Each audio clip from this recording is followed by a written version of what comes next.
Mesdames et messieurs, bonsoir. Bienvenue dans l'auditorium Germaine Tignon.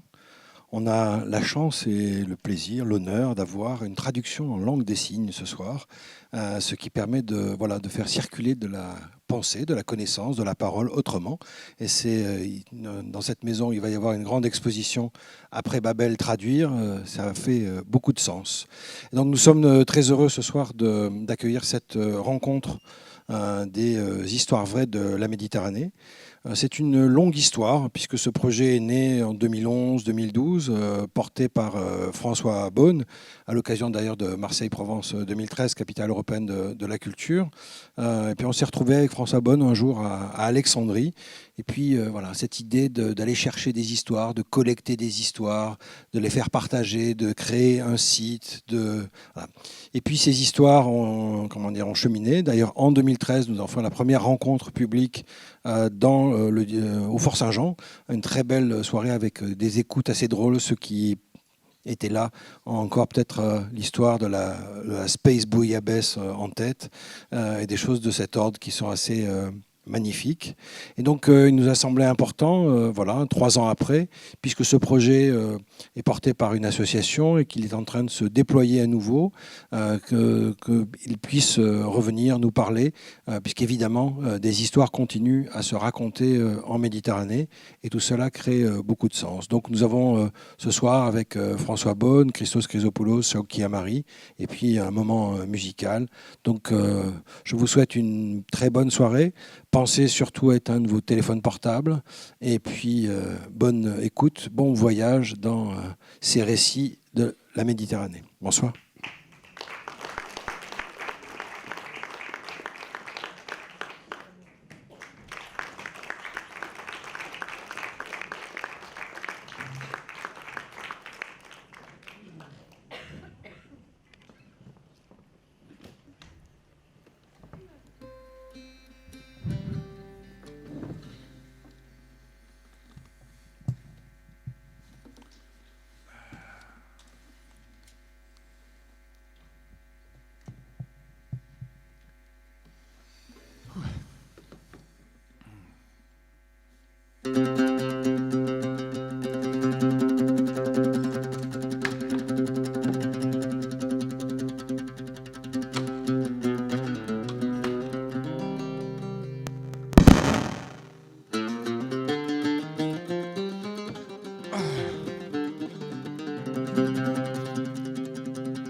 El mar y la mujer cuando llora, las golondrinas y las malas señoras, saltar balcones, abrir las ventanas y las muchachas en abril. Me gusta el vino tanto como las flores y los amantes, pero no los señores. Me encanta ser amigo de los ladrones y las canciones en francés. No soy de aquí ni soy de allá, no tengo edad ni por venir, y ser feliz es mi color de identidad.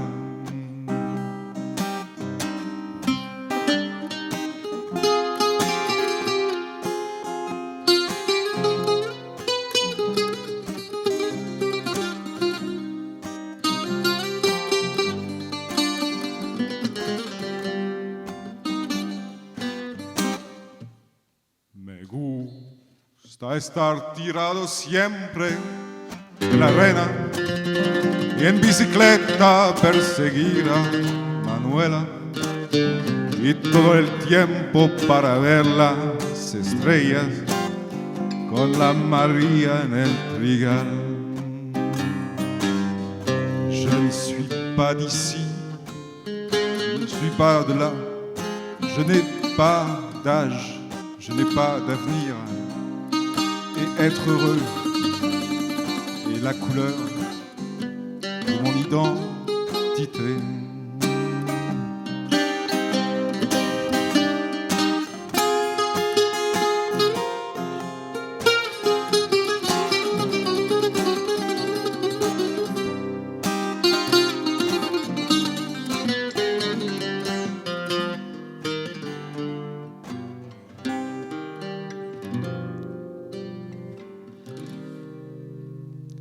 Alger, février 2012. Je vais la reposer doucement. Je vais chez le gynéco une fois, m'explique Sarah, juste pour un contrôle. Alors le gynéco me dit, voilà madame, vous avez un kyste en plein ovaire. On va vous préparer, il faut l'enlever. À l'hôpital de Bab el-Oued. Ok, d'accord. Et en plus, il me dit, ce kyste, c'est comme un contraceptif. Peut-être que vous ne pourrez plus jamais avoir d'enfant. Alors moi, je m'inquiète, bien sûr. Il me demande de faire des tests préopératoires et je suis prête. C'est un jeudi. Et donc le mardi d'après, je dois aller à l'hôpital de Bab el-Oued pour faire le curetage, pour enlever le kyste. Mais là, il y a une copine qui vient le vendredi, Myriam, et elle me voit me morfondre parce que, en fait, il faut que je vous dise que je viens de rencontrer Foued, et puis on a tellement envie de fonder une famille, d'avoir des enfants. Elle me dit, viens Sarah, viens, on va avoir un autre avis chez ma gynéco. Elle m'accompagne, on y va. Finalement, le kyste, c'était Morgem, avec un cœur qui bat, un bébé. Il va avoir 1 an.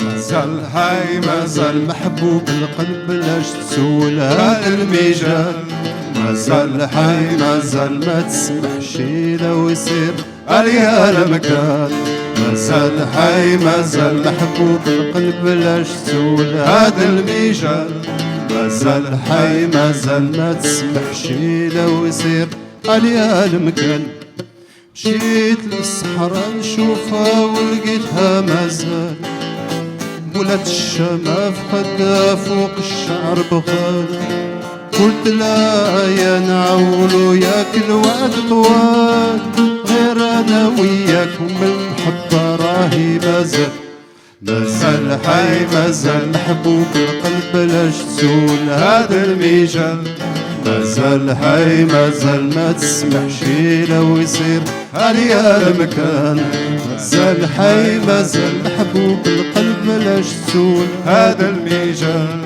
مازال حي مازال ما تسمحش لو يصير عليا المكان. Hébron, janvier 2013.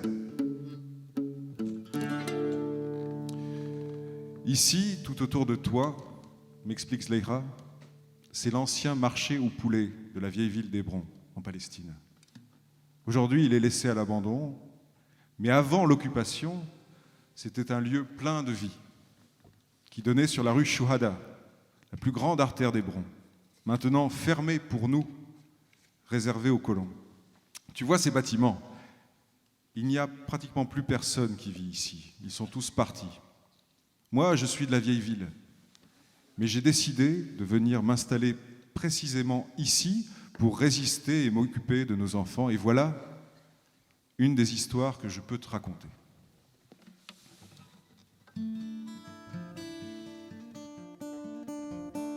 Nous sommes en 2008.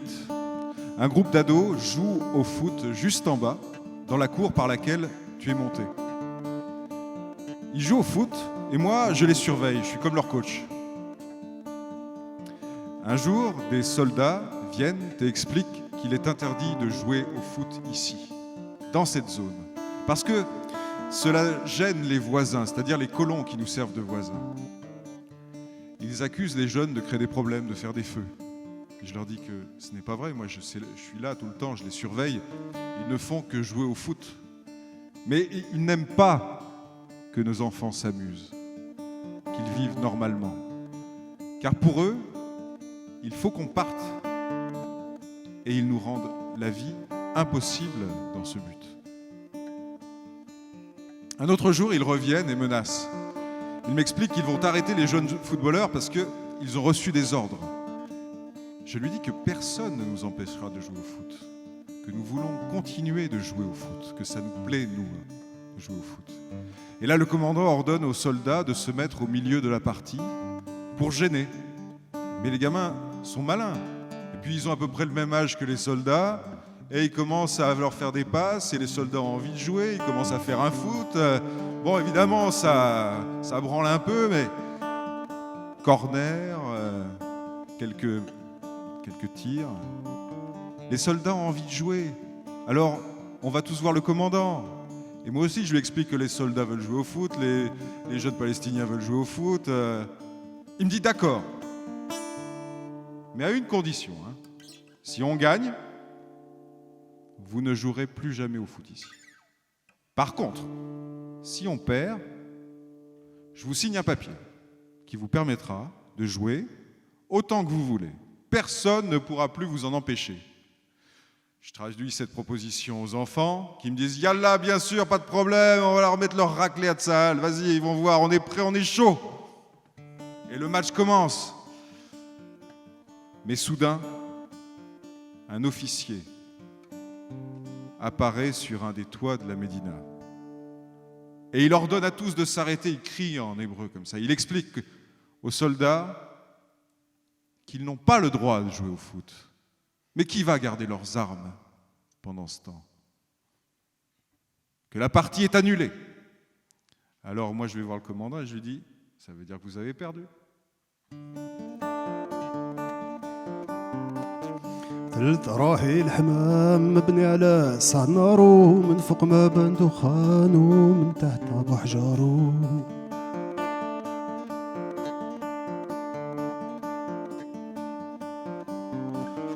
من ذاك راني نخمم ننبش في الارض بعودي بات التعليا ملكي يحسبوا ذاك العبد يهودي هل تقالوا غنيت كي سكت دخلت هبيله رفت عيني للربي والي ما حتى حين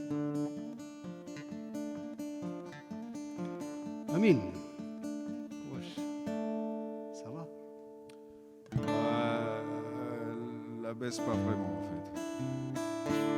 Parce que, en fait, tu sais, Farida, la femme avec qui je suis depuis longtemps, en fait, on a rompu. Ouais, parce que, en fait, ma mère, tu connais ma mère, quand elle rêve, ça arrive. Et une fois, elle avait rêvé que ma grand-mère allait mourir, bam, le lendemain, elle était morte. Et en fait, elle a rêvé que j'allais me faire tabasser par un mec à cause d'une fille. Ah ouais. Et même, mon grand-père, pareil, elle avait rêvé qu'il allait mourir, bam, le lendemain, matin, téléphone, mort.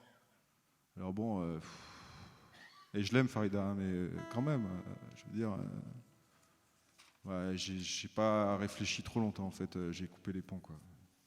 Parce que bon, c'est vrai, je l'aime, mais bon, je tiens à ma vie quoi. Bah, t'as bien fait.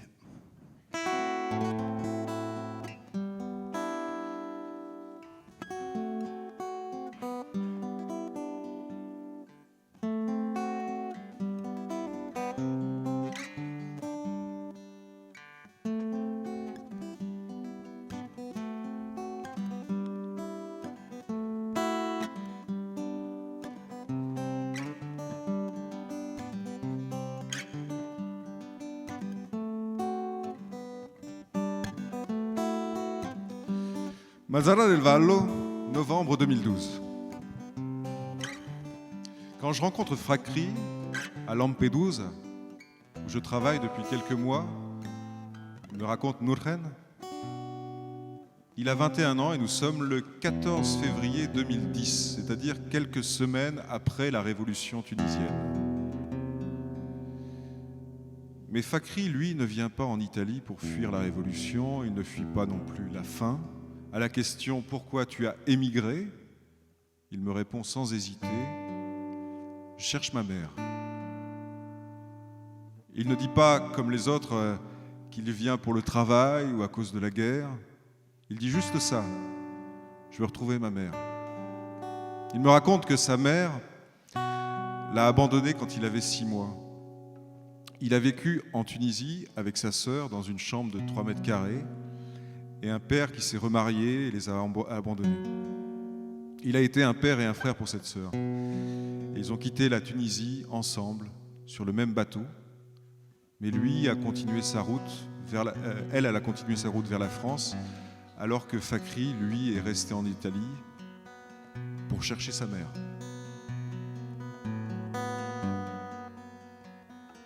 Alors nous nous mettons à la chercher ensemble. Je l'aide et puis un jour, il se trouve que je mets la main sur le numéro de téléphone de sa mère. Fakhri l'appelle. Elle lui répond qu'elle ne veut pas entendre parler de lui, qu'elle a refait sa vie et qu'elle ne veut même pas le rencontrer. Il lui demande s'il peut juste la voir. Elle lui dit non. Alors je prends le téléphone et j'explique à la mère qu'il n'a pas besoin d'elle financièrement, ni pour les papiers, si c'est ça le problème. Il veut simplement connaître la vérité. Il cherche à savoir pourquoi vous l'avez abandonnée. Je n'arrive pas à la convaincre. Elle raccroche, des années passent. Récemment, j'essaie d'avoir des nouvelles de Fakhri et je sais qu'il est rentré à Zarzis, un village dans le sud de la Tunisie, d'où il est originaire, et je sais qu'il est mal. Des gens l'aident pour manger, des gens du village. Mais mentalement, il n'est pas stable. L'immigration, d'habitude, sert à améliorer notre situation. Dans ce cas, elle l'a empiré. L'Italie a été une régression dans sa vie. Auparavant, Fakhri travaillait pour un cirque italien. Il aurait d'ailleurs pu venir légalement en Italie avec le cirque. Il montait le chapiteau, le démontait, faisait tous les travaux manuels. Il parlait bien italien et faisait le médiateur avec les autres occupants du centre de Brindisi puis de Lampedusa. On parlait, on plaisantait, c'était un garçon brillant. Et maintenant, il est devenu clochard. C'est une histoire qui me touche énormément. Moi, Nurhen, qui suis une immigrée née à Mazara del Vallo en Sicile, mais qui porte encore la nationalité tunisienne, qui n'appartient finalement ni à la Sicile, ni à mon pays. Je regrette d'avoir trouvé le numéro de cette mère. Je regrette, si ce garçon n'avait pas passé ce coup de fil, peut-être qu'il serait resté en Italie, peut-être qu'il aurait fait quelque chose dans la vie de positif, alors que maintenant qu'il lui a parlé, qu'il s'est fait rejeter, il est détruit.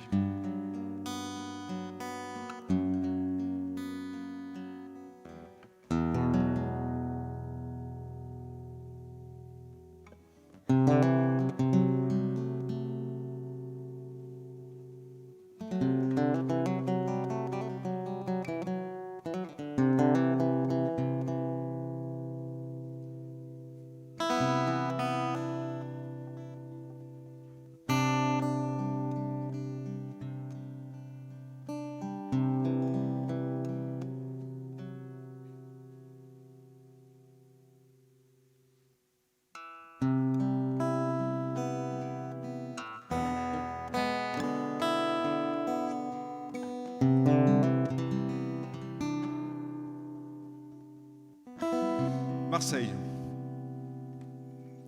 plage des Catalans, 27 avril 2011.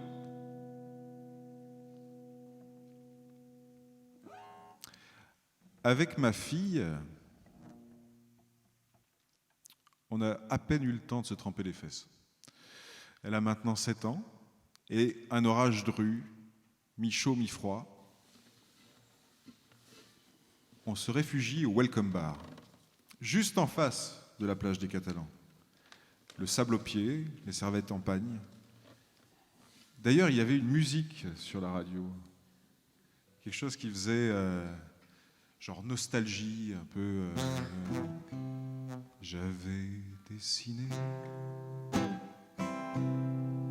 sur le sable ton doux visage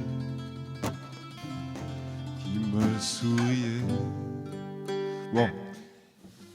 Et il y avait un client aussi au bar, ivre, qui sortait de boîte de nuit. Là, on sentait qu'il en était à la 15e bouteille qu'il avait achetée la nuit, là, et qui se parlait à lui-même. Oh, à Bordeaux, il disait, tiens, tu n'as pas fini de parler, qu'ils te mettent des baffes. C'est ça la vraie mentalité de là-bas. Le summum, c'est Nice. Hein. Ils sont racistes, l'UMP, là-bas. Ouais, je suis français. Hein. Bon, j'ai l'air d'un arabe. Il faut dire, mes parents sont arabes. Hein. Bon. La patronne, dans les 50 balais, balaye le sable qu'on vient de ramener de la plage. Oh, lève tes pieds, petite, le patron va arriver, va me faire la misère si tu n'es pas propre.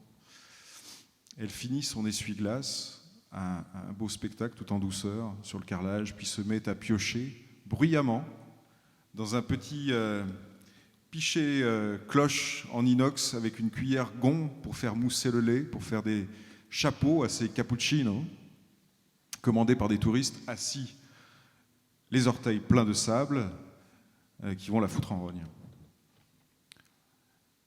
Oh, vous voyez cette bague, dit l'homme, et entre l'index et le pouce, il nous montre une bague ordinaire, un cercle couleur argent. Oh, cette bague, c'est une histoire de dingue. Je l'ai trouvée au fond de la mer, ou plutôt, c'est un poulpe qui me l'a offerte.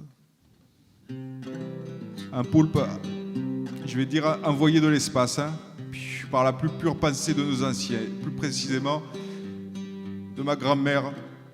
Ce jour-là, bon, je suis combinaison harpon, je pêche pas loin d'ici, bon, j'ai tout l'attirail à l'époque. Hein. Et je pense à ma grand-mère qui est morte. C'est elle qui m'a élevé. Je l'aime beaucoup, je pense souvent à elle et je sais que ce jour-là, pour m'aider, elle va me faire un signe. Bon, alors je plonge. Et là, il y a un poulpe. Il est assis sur l'eau, sur un rocher, et il me regarde. Il me regarde comme un poulpe regarde. Et je vous jure, à un moment, il me sourit. Et je suis là. Il me sourit à moi. Et comme ça, et là, j'entends une voix, quelqu'un me dire, une voix ancienne comme ça. Ouais, ce poulpe-là, ne le touche pas. Laisse-le. Ne lui fais pas de mal. Ouais, toute ma vie, c'est comme ça. Putain, des histoires de ce style, je te jure. Bon, moi, j'aime pas trop ça, le poulpe, en fait. Alors, je remonte à la surface et je dis à des gens qui se baignent à côté, qui font autre chose, je sais plus. Enfin, bon. Et un poulpe, ça vous intéresse?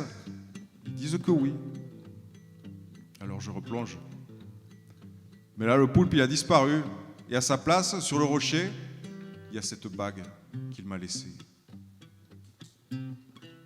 Oh, je savais que ma grand-mère, ce jour-là, elle allait me faire un signe. Parce que j'avais besoin d'elle, de tout là-haut. Elle l'a senti. Moi, j'ai ni père ni mère, je suis tout seul. Alors ça fait du bien de discuter de temps en temps. Ma fille finit son chocolat. Je lui demande si elle aime cette histoire. Elle me dit que oui. Et elle me demande si c'est une histoire vraie. Je dis qu'on ne peut pas savoir, mais qu'en tout cas, pour le monsieur, oui, elle est vraie. Et que c'est bien ça l'essentiel. Elle réfléchit avec son expérience accumulée de 7 ans. Elle ne croit déjà plus au Père Noël depuis. Et je lui dis que voilà, Mado, tu me demandes parfois ce que je fais dans la vie. Et bien, c'est exactement ça. J'enregistre des histoires de poulpes.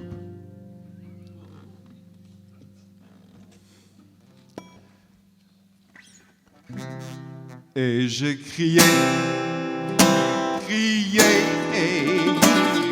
Aline, pour qu'elle revienne. Et j'ai pleuré, et oh, j'avais trop de peine. Je me suis assis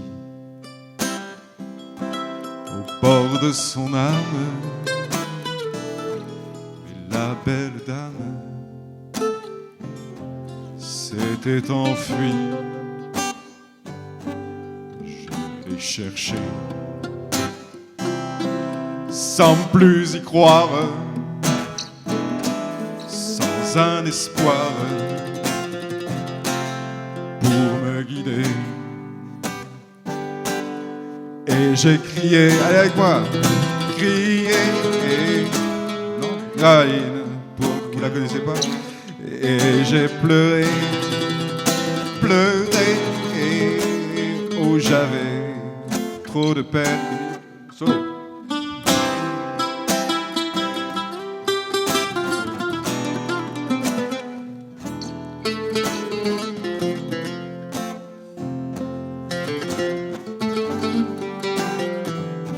Deuxième solo.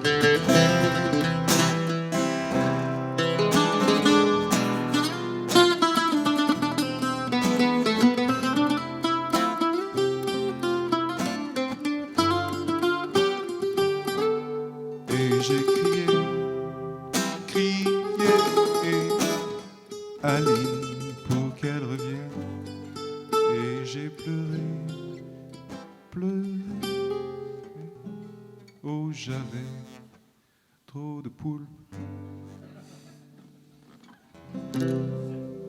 Merci.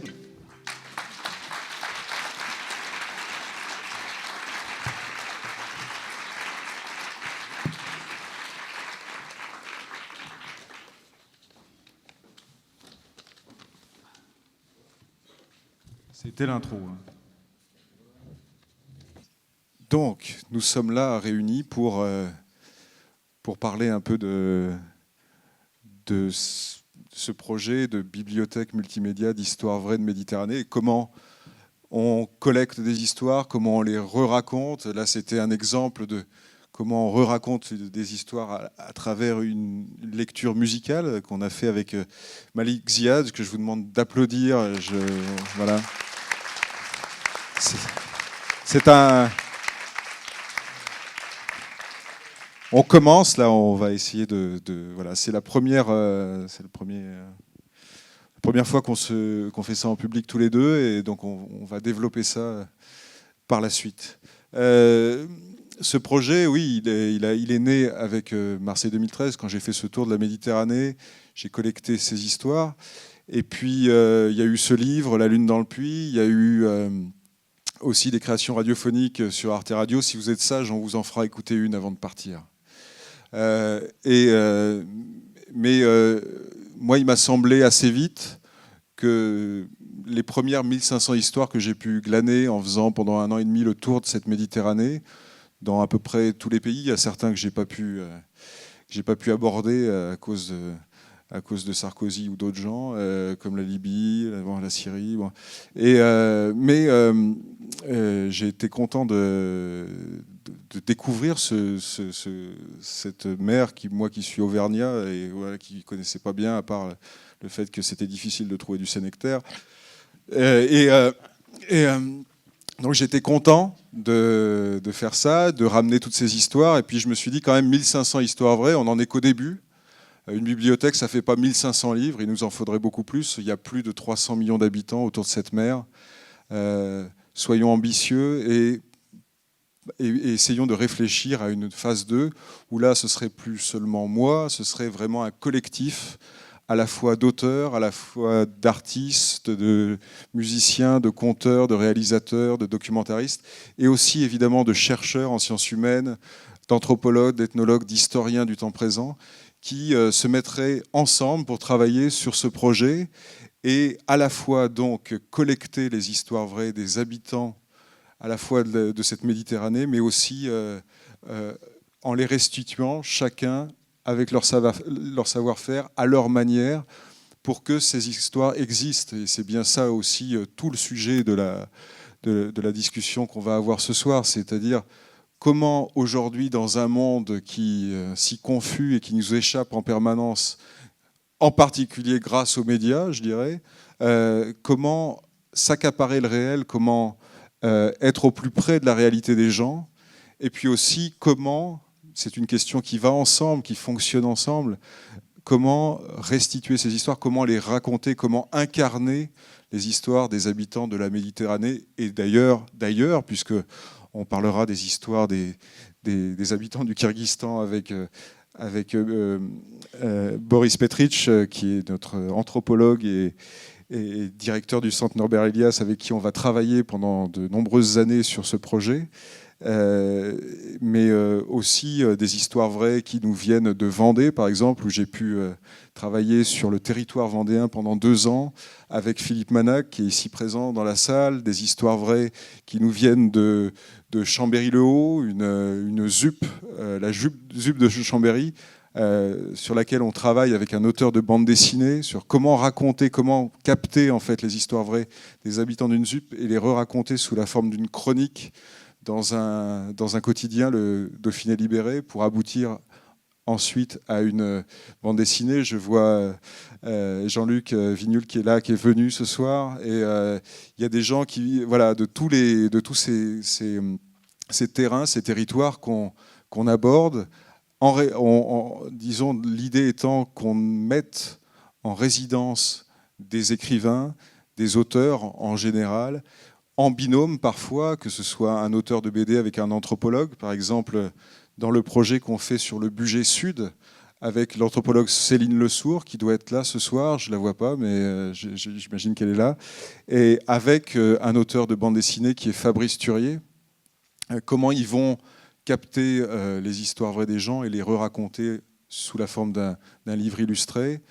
Et de la même manière, pour continuer sur les projets de bande dessinée, Mohamed Chenaoui, auteur et rédacteur en chef de la revue Toc Toc, qui est née avec la révolution égyptienne, qui a créé cette revue qui a été vraiment, voilà, à la pointe de la création de bande dessinée en Égypte, qui sera invité pendant plusieurs mois à Tunis pour raconter les histoires vraies des habitants de Tunis. De la même manière, on travaille, et on en parlait d'ailleurs avec Driss Xiques, que je salue ce soir, qui est un auteur, journaliste marocain, dramaturge, qui est venu d'ailleurs souvent à Marseille pour montrer ses œuvres aussi. Travailler non pas seulement nord-sud, mais travailler est-ouest, travailler Maghreb-Machrek, faire des échanges, faire venir un auteur algérois comme Shawki Amari pour regarder et écouter les compagnons d'Emmaüs Pointe-Rouge. Il sera pendant 2 mois avec nous à Marseille pendant l'année 2017, avec les compagnons, avec les bénévoles qui sont. J'ai vu qu'il y avait Noël qui était ce soir ici, je ne sais plus où il est. Comment en fait mettre en résidence, mettre au plus près de la réalité des gens, des auteurs, des artistes, des chercheurs qui ne connaissent pas un terrain et qui vont nous donner un regard neuf sur ce terrain. C'est ça qui me semble très important. Et de la même manière, cet été, le premier précédent sur Marseille, c'était la venue de Christos Chrysopoulos, auteur grec, qui a passé 2 mois chez les habitants de Marseille, à les écouter, à découvrir Marseille de l'intérieur, des différentes semaines qu'il a passées, une semaine vers Consolat, une semaine à Noailles, une semaine, etc., etc. Et comment il va nous écrire un livre sur les histoires vraies des Marseillais, comment il va nous faire finalement le portrait de l'intérieur de Marseille, un livre qui paraîtra début 2018 et qu'il est en train d'écrire, dont il nous parlera tout à l'heure. C'est toujours le même processus, être au plus près du réel, être avec les habitants, être au service des histoires des gens, et puis ensuite se poser toujours cette même question, comment on les re-raconte ces histoires? Quelle forme elles doivent prendre? Quel médium nous permettra d'incarner les histoires vraies de tous ces habitants dont on est au service? Je pense que les auteurs, les chercheurs, les artistes aujourd'hui ont un véritable aussi devoir d'être... de toute façon, c'est leur sujet. Moi, il me semble que la littérature, que ce soit la littérature, que ce soit l'anthropologie, que ce soit la musique, que ce soit la philosophie, notre sujet, c'est le monde contemporain, et c'est comment on raconte le monde contemporain, c'est-à-dire les gens. Quand on l'écrit dans dans les histoires vraies, on dit ces habitants qui sont finalement la seule vraie œuvre d'art. Mais il me semble que c'est ça. Comment incarner le monde d'aujourd'hui afin de sortir un peu des amalgames et des présupposés, des préconçus qui nous sont assénés en permanence dans les médias et afin qu'on s'entende un peu mieux et qu'on puisse un peu se comprendre. Et penser le monde méditerranéen en deçà et au-delà de toutes ces frontières. C'est pour ça que, par exemple, dans mon livre, il n'y a pas de pays. Les pays n'existent plus. On essaie de penser les histoires par ville, par village, par territoire de collecte. Et c'est ce projet donc internationaliste, je dirais, qui nous anime et qui nous réunit ce soir. Et la première question que je voudrais poser, alors j'ai oublié de citer je reviendrai au fur et à mesure sur tous les territoires que je pense par exemple, pour pas oublier, que par exemple on va travailler avec les chauffeurs de bus et de navettes de Toulon, avec le réseau Mistral, et on a invité, en partenariat avec le Théâtre Liberté de Toulon, un auteur dramaturge libanais, Omar Abiazar, à être au plus près donc de ces chauffeurs de bus, de les écouter. Et il nous racontera ça en mai 2017, après sa résidence, à sa manière, avec son style, son charme. Il n'est pas là ce soir, malheureusement, il devait être à Beyrouth. Il est en train de créer un théâtre à Beyrouth avec sa compagnie qui s'appelle Zoukak. Mais il va revenir chez nous, à Toulon, très vite, en novembre, pour faire ce projet. La question que je voudrais poser à tout le monde, finalement, et n'hésitez pas à m'interrompre, et d'ailleurs que la salle, ça fait longtemps que je travaille, voilà, et n'hésitez pas à prendre la parole, puisque nous n'avons pas de modérateur ce soir, on est tous auteurs, on est tous musiciens, et je suis un mauvais modérateur, je ne sais pas faire, et je parle trop, et donc, mais on m'a demandé de dire un certain nombre de trucs, avec des listes et tout ça, et des remerciements. Mais je n'ai pas encore remercié les... Je sais, je vais le faire. Et je vous remercie tout le monde. Merci d'être venus. Merci à tous les gens qui nous aident, qui nous donnent de l'argent et tout. Tous les gens. Interflora, ils n'ont rien fait. Hein. Ils n'ont rien donné, Interflora. La première question, c'est donc une question totalement impossible à répondre. C'est comment, à travers vos différents savoir-faire, à la fois vous accaparez le réel et puis comment vous le racontez ensuite. Et puis les exemples concrets. Voilà, on était aujourd'hui avec les compagnons d'Emmaüs. On a mangé à la cantine d'Emmaüs avec Shauki. C'était très bon. Je vous conseille et c'était pas cher. Mais voilà, donc je remercie la Fondation Emmaüs, par exemple, et Fatih en particulier, je ne sais pas s'il est là, et parce qu'on va faire un beau projet avec les compagnons d'Emmaüs. Et comment ça se passe concrètement? Comment finalement un auteur, un chercheur, un artiste essaie de trouver des biais, des manières de s'accaparer, d'être auprès des gens, et après comment il raconte. Qu'est-ce que ce processus vous évoque? C'est pas une très bonne question, mais c'est un peu compliqué, mais ça me paraissait conceptuel et je pensais que ça plairait au public ce soir de poser cette question. Et puis on peut avoir une discussion, voilà. Bonsoir, désolé, je pensais qu'il y avait un fil et je pensais que... bonsoir, donc je remercie Interflora, Carrefour. Attends, mais tu as la liste. Parce qu'en fait, avant d'arriver, on a dit à François qu'il fallait qu'il remercie tous les gens qui ont donné de l'argent. Et il ne l'a pas fait, il a parlé de tout, n'importe quoi. Il l'a pas fait.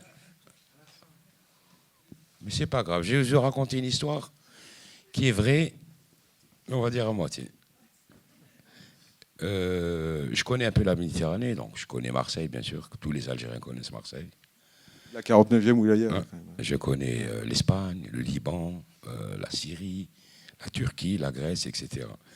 Et je vois débarquer un jour, à Alger Centre, un type sympathique, un peu timide, qui ressemble étrangement à Roch Voisine, qui est canadien, donc il n'a rien à voir avec la Méditerranée.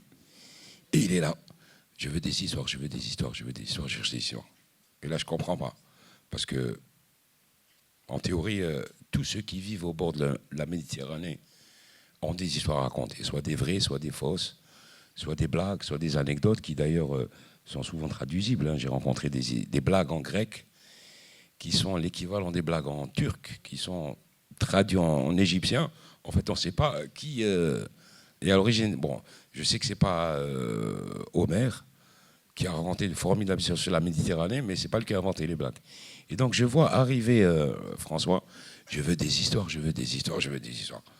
Bon, on sait que ce n'est pas un Marseillais, donc il est un peu névrosé, il a fait le Liban, il a fait le... je ne sais pas, il revenait de Syrie, je crois, ou de Turquie, donc très agité. Je veux des histoires, je veux des histoires, je veux des histoires. Donc on a dit, il n'y a pas de problème, on s'installe. Si tu as de l'argent, bien sûr, tu nous invites au resto et on va te raconter des histoires, mais des milliers d'histoires. Mais non.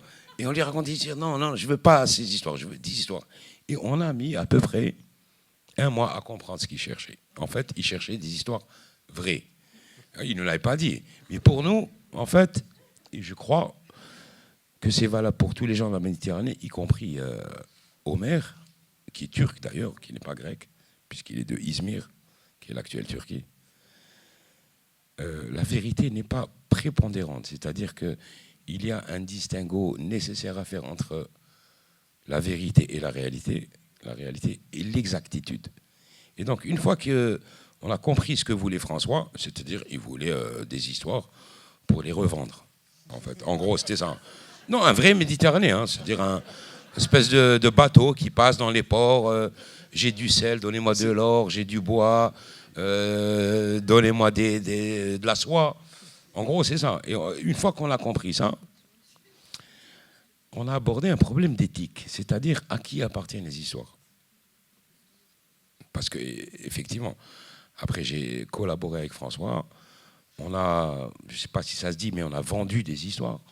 On a gagné un peu d'argent. Enfin, moi, j'ai gagné 10 €, il en a gagné 1 million. Donc, oui, c'est toute la problématique entre la rive nord de la Méditerranée et la rive sud. Vous n'avez pas le même. C'est pas les mêmes échelles. C'est pas les mêmes échelles. Mais on a eu un vrai problème d'éthique. À quel moment une histoire qui est définie être vraie peut être revendue en tant que vraie? Et on a une grande discussion à Alger en se disant une histoire est vraie si elle répond à 2 critères. Elle est vraisemblable. C'est-à-dire que si un Marseillais nous raconte la fameuse histoire que la sardine a bouché le port, c'est pas vraisemblable. Il ne gagnera pas d'argent, du moins pas avec nous. Et le deuxième critère, c'est une histoire est vraie du moment que celui qui la raconte dit qu'elle est vraie, avec le sous-critère, il est trop loin pour aller vérifier si c'est vrai.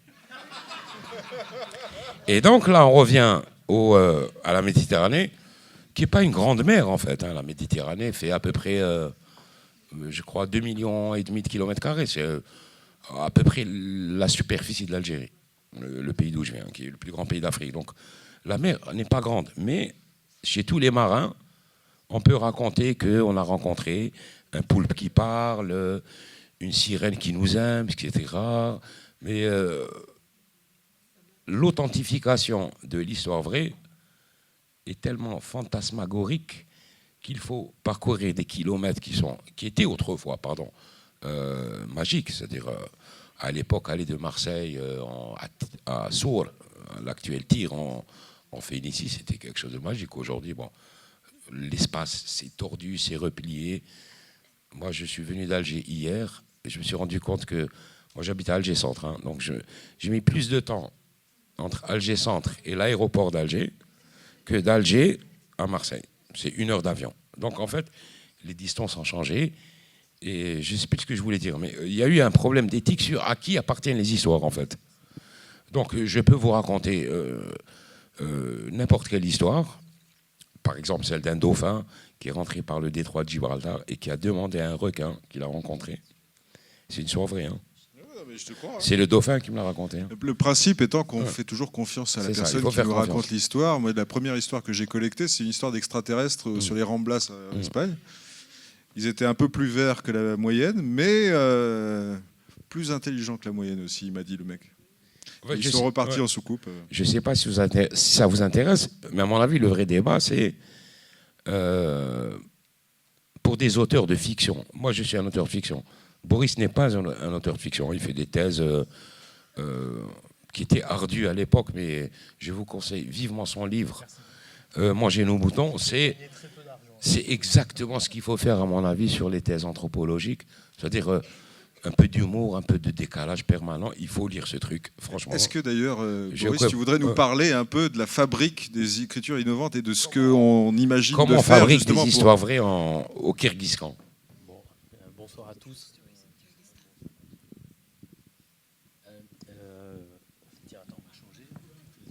Il marche? Oui, voilà. Bonsoir. Alors effectivement, moi je ne travaille pas sur la Méditerranée, mais je suis responsable d'un laboratoire qui se trouve à Marseille, qui s'intéresse donc forcément à la Méditerranée, mais qui s'intéresse à comment les anthropologues, les historiens, les sociologues s'immergent dans un univers qu'ils ne connaissent pas. Ça peut être un paysan du XVIIIe siècle, et ça peut être comme moi, aller au Kyrgyzstan, ou d'autres sociologues qui vont dans un univers social qu'ils ne connaissent pas. Et l'idée, c'est que quand on arrive dans cet univers, si on arrive avec ses propres valeurs, on n'arrive pas on est dans le jugement permanent.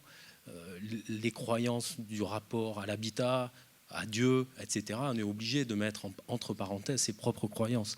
Et donc de considérer que ce que nous racontent les gens, qu'on a envie de comprendre, qu'on a envie d'analyser, d'étudier, il faut les prendre au sérieux. Donc moi, c'est ce qui m'intéresse aussi dans la collaboration avec Histoire Vraie, c'est qu'on partage ce goût de l'immersion dans différentes couches de la société.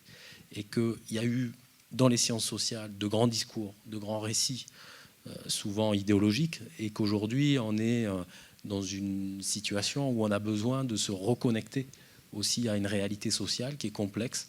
Et souvent, les anecdotes, les petites histoires ont un sens profond. Les individus, les personnes, les groupes, à travers les petites histoires qu'elles racontent, disent beaucoup. Et beaucoup plus que de grandes catégories qu'on utilise, la civilisation, l'islam. On s'aperçoit qu'en vivant avec les gens, les choses sont beaucoup plus compliquées que ça, et qu'on doit retrouver ça. Et donc ce que j'aime dans Histoire Vraie et dans la démarche de François, c'est que c'est à mon avis un mouvement littéraire qui veut collecter, qui veut s'immerger dans différents univers sociaux pour écrire et pour décrire la réalité. Il y a des écrivains qui restent à Paris dans leur bureau et qui écrivent des romans. C'est pas ta démarche, c'est pas la démarche de gens que je rencontre dans votre courant. Et ça nous intéresse et ça nous parle, nous, sociologues, anthropologues, historiens, qui vont s'immerger et qui vont prendre au sérieux toutes ces petites histoires. Alors donc, par exemple, en histoire, il y a eu la micro-histoire qui a donné énormément de choses à l'histoire. Il y a eu en sociologie l'école de Chicago ou en anthropologie l'école de Manchester qui ont accordé beaucoup d'importance aux anecdotes, au décentrement.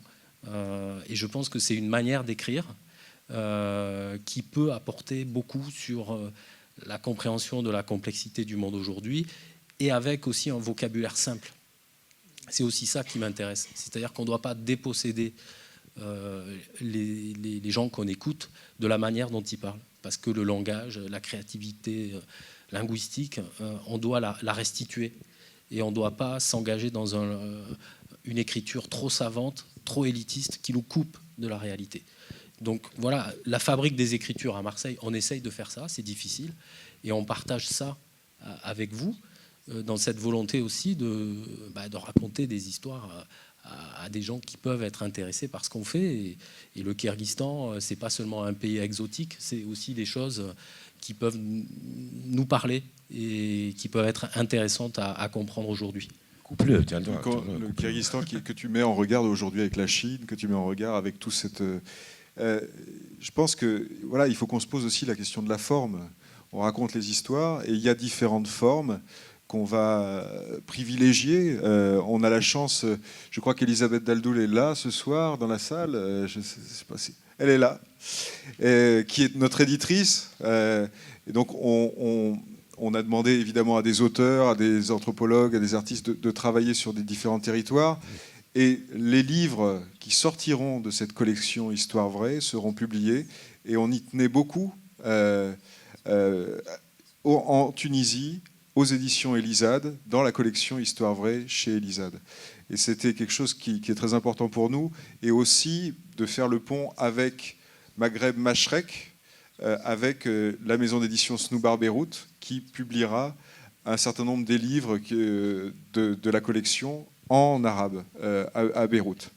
Il y a ça, c'est la forme, disons, on peut dire que c'est une forme classique, c'est de publier des livres qui feront entre 80 000 et 150 000 signes, qui raconteront les terrains, les territoires du projet.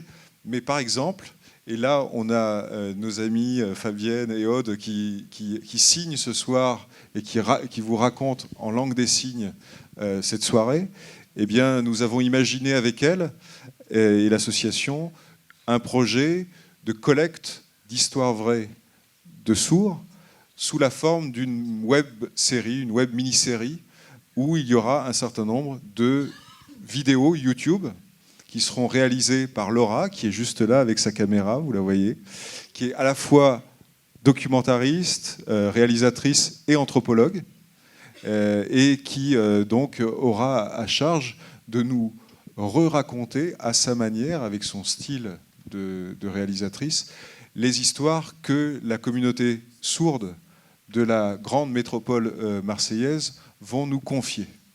Et on est ravis, par exemple, de ce genre de médium.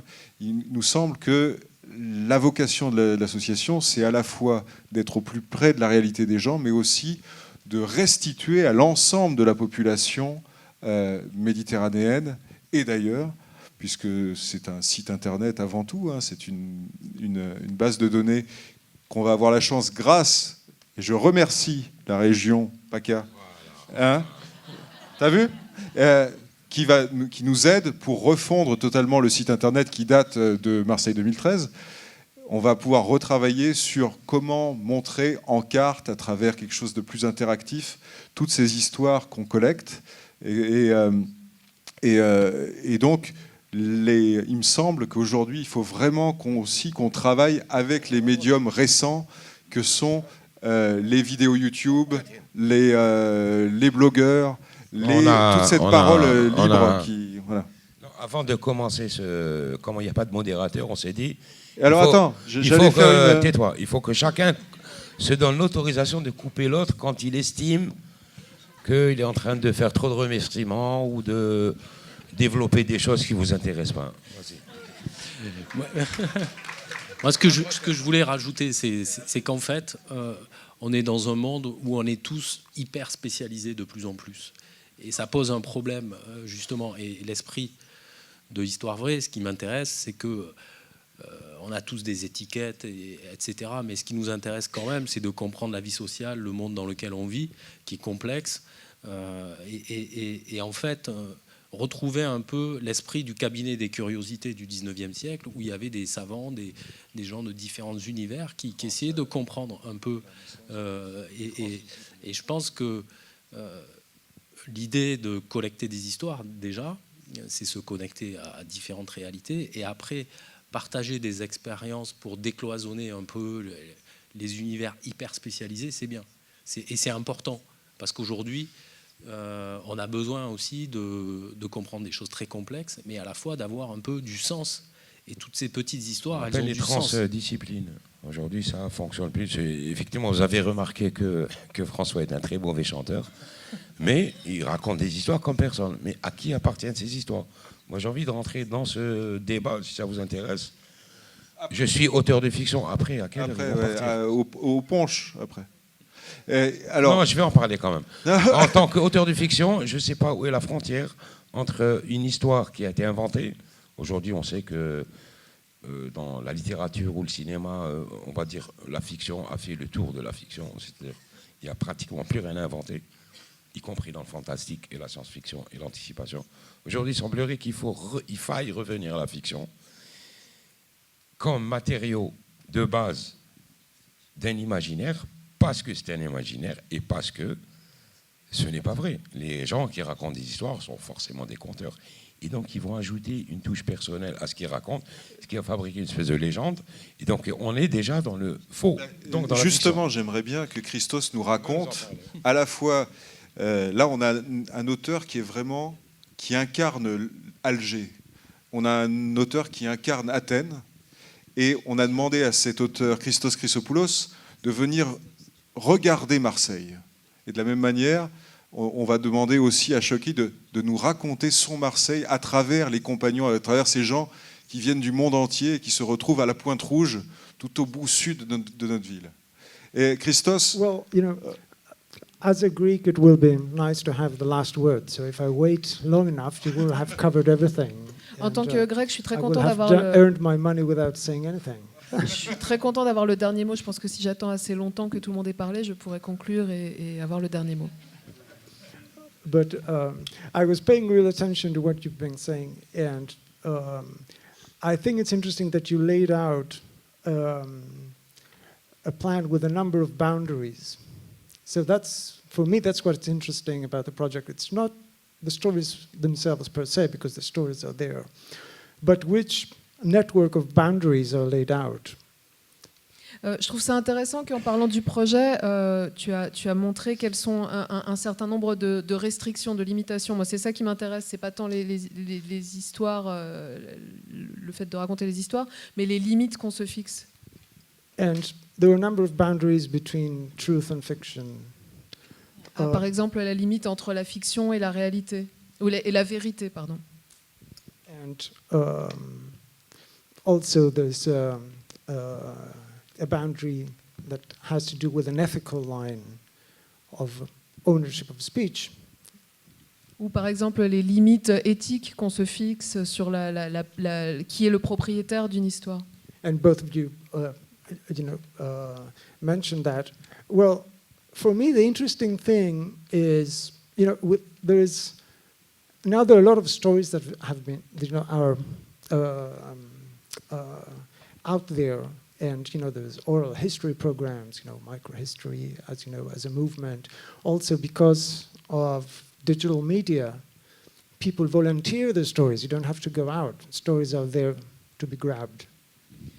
Pour moi, c'est intéressant. Il y a énormément d'histoires finalement qui sont là, qui sont disponibles à entendre. On a parlé de l'histoire et de la captation des histoires individuelles.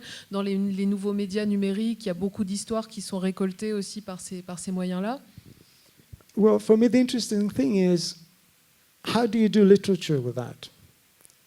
Et la question intéressante, c'est comment est-ce qu'on fait de la littérature à partir de ce matériau? And what is the position of a writer in this sphere? Et quelle est la position de l'écrivain dans cette sphère? Well, and I think what is a defining line with literature is that the writer himself positions himself in the stories. Et je pense que ce qui pourrait servir de ligne de définition, c'est le fait que l'auteur lui-même, l'écrivain, se positionne dans ses histoires. So there is a new subjectivity that comes in. Et donc on voit apparaître une nouvelle forme de subjectivité. The writer becomes a witness. He becomes a witness of the story being told. L'écrivain devient un témoin. Il est témoin de l'histoire en train d'être racontée. And when we're writing literature, we always do that. We turn, truth into fiction, and we turn fiction into truth seeming. Et c'est ce qu'on fait toujours quand on écrit de la littérature. On transforme la vérité en fiction, ou on transforme la fiction en quelque chose qui ressemble à de la vérité. But there is something in there that I wanted to point, is that at some point we're at the same time telling our own stories. Mais ce que je veux souligner, c'est qu'il y a toujours un moment où on raconte, c'est notre histoire à nous qu'on raconte. Moi, je veux bien rebondir sur cette question parce qu'effectivement, je pense que c'est très important par rapport aux sciences humaines qui ont développé tout un tas de discours et de positions Sur la subjectivité de l'auteur. objectivantes, comme si celui qui regarde est très distancié. Et la collection que j'ai créée, qui s'appelle Anthropolis, l'idée c'est que la narration doit se faire à la première personne, parce qu'effectivement, le regard qu'on porte, c'est pas que l'anthropologue va être le héros de l'enquête, mais c'est qu'il a un regard modeste. Il dit, je regarde de cet endroit, et j'ai des émotions, j'ai des idées sur des choses, et donc c'est au contraire sortir de cette idée que le regard, que la connaissance passerait uniquement par l'objectivité, et que ce rapport entre littérature et sciences humaines est à mon avis essentiel aujourd'hui à retrouver pour justement éviter les dérives d'une certaine objectivité, de l'idée d'une objectivité de la science, et surtout une science de l'homme, où on fait soi-même partie de la société. Est-ce que tu peux nous parler concrètement en fait, de ton expérience de ces 2 mois passés en juillet et en août à Marseille? Comment tu as saisi, comment tu as tenté, comment tu as rencontré? Tu me parlais de cette espèce de plan, de sorte de cluedo du monde marseillais, de cette carte du tendre à partir des appartements qui ont été tes points d'observation. Ces 2 mois, finalement, comment tu t'es saisi de la réalité des Marseillais et qu'est-ce que tu pourrais en faire, qu'est-ce que tu vas en faire, comment tu vas écrire ce livre? Si tu peux nous en dire un petit peu, je ne veux pas trop dévoiler, mais quand même, c'est intéressant cette expérience. I mean, this is a methodological question, and it's something that methodological. It has to do with method. And in the past, I've worked a lot about public space, and I've done a number of things about Athens in particular, reading the city as a text. C'est vraiment une question de méthodologie. Moi, j'ai beaucoup travaillé sur l'idée d'espace public et j'ai travaillé là-dessus, par exemple, à Athènes, où l'idée était de lire la ville comme un texte. And after all this, because this was a program about Athens, I did another big book through a travel I did to India. And for me, it was an exercise of otherness. I wanted to get to a place where I could be the quintessential other. I would have no connection to the place whatsoever. J'avais donc fait un programme sur Athènes et j'avais aussi écrit un livre sur un voyage en Inde. Et pour moi, j'ai traité vraiment ça comme un exercice d'altérité, de se mettre vraiment dans la position de l'autre et être la quintessence de l'autre qui arrive dans un endroit dont il ne connaît rien. So for a number of years, I was producing my work with this method of going in and out.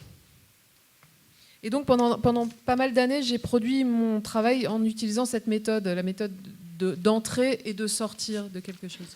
So when I arrived in Marseille, I was somehow fed up with it. Et quand je suis arrivée à Marseille, j'en avais un peu marre de cette méthode. So it has to do fed up with this. No, not with Marseille. J'en avais marre de cette méthode. Yeah, just not fed up with Marseille, not so much. Pas marre de Marseille. So, and this is, I think it's something that it's important that we bring our own histories of how we work at any specific point in time. Je pense que c'est important d'apporter toujours la manière dont on travaille à un moment donné. And it has to do with qui what change à chaque fois en fonction de l'année, quoi. Yeah, but exactly, but also it's something that defines what we observe and what attracts our interest. If I had come through another trajectory, something else would attract my interest, something else I would have observed. Oui, c'est aussi ce qui définit ce qu'on va observer et ce qui attire notre intérêt. Si j'arrivais d'une autre trajectoire, ça aurait été des choses différentes, peut-être qui auraient attiré mon attention. So it's a good chance that I was placed by you at all these different houses in Marseille. And it was a good coincidence because at this point in time, I wanted and I needed to retreat into private space. Et ça tombait très bien que vous m'ayez placé dans tous ces différents lieux. C'était une très bonne coïncidence parce que moi, à ce moment-là, dans mon parcours, j'avais besoin de me retirer dans un lieu un peu intime, un peu privé. So this is what offered the method of telling the story, not collecting the stories, but the method of how the stories are going to be told. Et ça a influencé ma méthode, non pas tant ma méthode pour récolter des histoires, mais en tout cas pour la manière de raconter les histoires. So I can go that far, which is to say that I'm interested in making a portrait of Marseille from the inside. Donc ce que je peux vous dire, c'est que ce qui m'intéresse, c'est de faire un portrait de Marseille vu de l'intérieur. And it is a thought of looking from the inside out. Et donc c'est sur l'idée de regarder dehors depuis l'intérieur. Malik, nous, on a commencé à faire cette création, enfin cette lecture musicale qu'on a appelée, pour l'instant, c'est le titre provisoire, Ces voix sur les rochers, en pensant peut-être aussi à Yaraya, l'histoire de l'étranger. Et puis on était à Malmousque à se baigner, et puis voilà, à se raconter des histoires. Comment toi tu vois ça ? Comment finalement tu entends toutes ces voix qui sont de la musique ? Puisque moi j'ai eu un vrai plaisir aussi à entendre toutes ces voix qui m'ont confié leurs histoires, est-ce que c'est quelque chose qui finalement, pour moi j'ai l'impression personnellement d'écrire comme je ferais de la musique. J'écris de manière orale. Il y a des auteurs qui écrivent de manière très visuelle. Moi, j'ai l'impression d'écrire de manière orale. Quand j'entends une phrase, et quand j'ai l'impression qu'elle sonne juste, je m'arrête. Mais pas avant. Et j'ai pas l'impression de décrire quoi que ce soit, mais j'ai l'impression de donner la parole. Est-ce que dans la musique, avec toutes les influences que tu peux avoir, de la musique napolitaine au shabi, De toute façon, dans la musique, comme tu parlais de Yaraya qui est un célèbre titre du chanteur Ahmed Harrachi.